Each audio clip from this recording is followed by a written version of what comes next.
Mr. President, distinguished senators, the provision of the law is very clear. It says that the person to be so appointed as chairman should be a serving or retired security or law enforcement officer. Now the question is, am I a law enforcement officer? Yes, I am, because by the provision of Section 2, Section 8, subsection 5, that the EFCC, officers of the EFCC, in the discharge of their duty, have all the powers, authorities, privileges, and immunities of a police officer.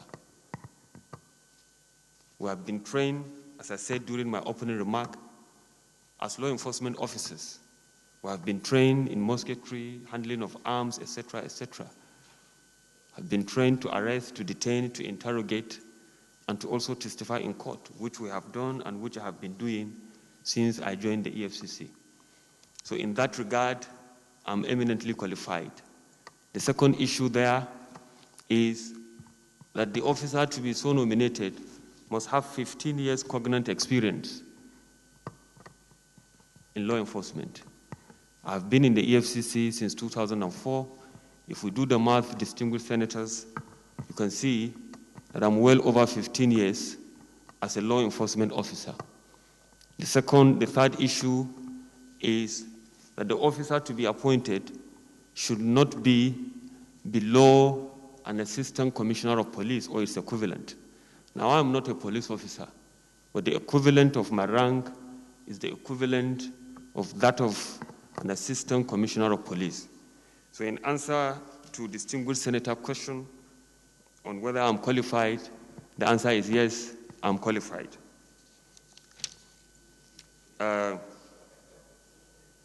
Distinguished Senator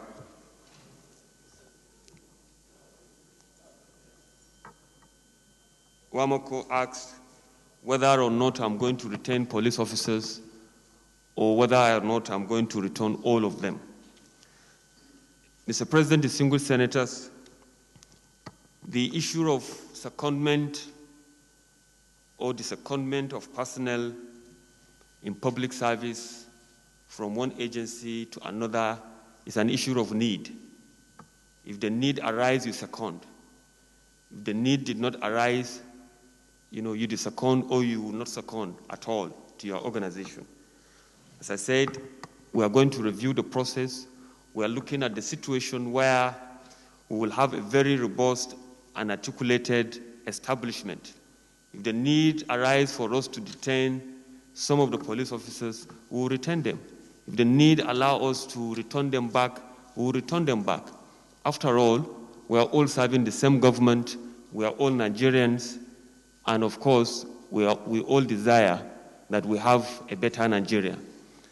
I just want to add here, Mr. President, distinguished senators, that we at the EFCC, we are very, very grateful with the foundation laid by the police authority at the EFCC. All our leadership, we are not unmindful of the fact that they were all serving or retired police officers. From the pioneer chairman, Mr. Ribado, to the current acting executive chairman, Mohammed Umar Abba. We have had a very good, cordial relationship with them. They have done their best for the country, and other staff also that have joined them, seasoned officers that we learned the job from Mr. Lamurde to Mr. Wakili, etc., to mention but a few, Deputy, etc. They are police officers that we look up to, and that's about it. I think we will look at the possibility whether we need them or not. Distinguished Senator Indume asks a question regarding the unexplained wealth order.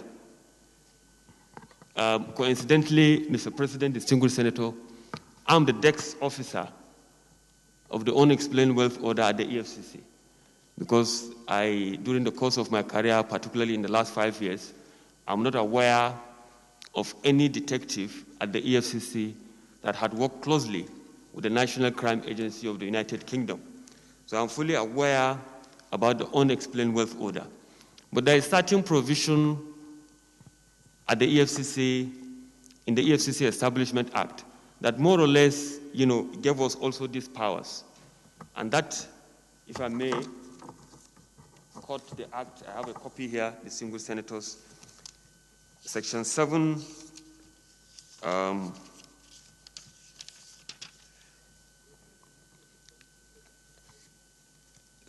Section 7, subsection 1B states that the Commission has the power to cause investigation to be conducted into the properties of any person if it appears to the Commission that the person's lifestyle and the extent of the properties are not justified by his source of income.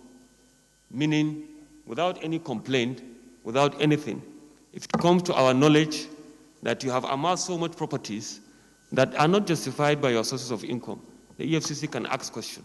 And that is what, the simple definition or explanation regarding the unexplained wealth order. You have this property, the UK will ask you, what is this property for? And that is it. You explain, if you explain that, yes, this is how you earn it, so be it.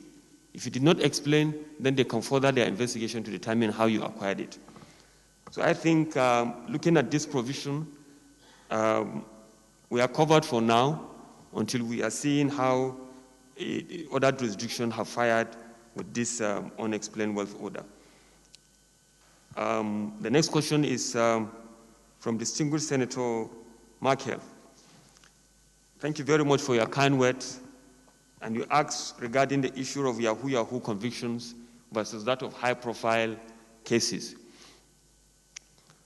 Let me put it on record, Mr. President, distinguished senators, that at the EFCC, we have over 90% success rate in court.